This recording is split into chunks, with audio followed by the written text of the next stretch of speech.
term sharing daw na dapat daw ay Yun. ang Pangulong Marcos ng 2025. Wala pa bang nagtatanong kay Pangulong Bongbong Marcos kung totoong nakipag-agree siya sa term sharing kay Pangulong Duterte?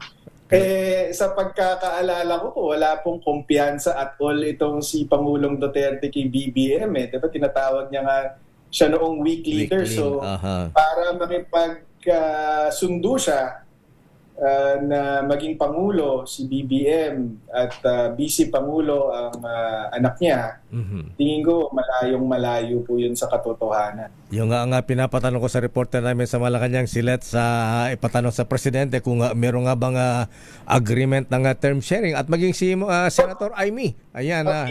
Pakisabi na rin po, pati si Senator Amy, pakitanong na rin kasi kasama daw siya sa meeting na yon. Kaya nga, dahil alam naman natin, well known naman niya na talagang ang brumaso para mag-slide down ang VP Sara na tumakbong VP noon, instead na Presidente, ay si Manang Amy. At tinatawagan nga namin pero may press con daw siya. Ayaw magsalita at may press con daw siya mamayang 10 o'clock, Attorney Panelo.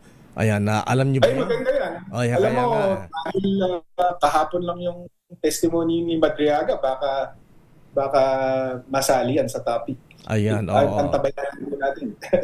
Kaya nga, sabi ko, exciting ito. Malalaman natin kung anong sasabihin naman ng Amy. Kakalas ba siya sa kanyang BFF, si BP Sara, o stick? Ayan, mag-stick pa rin.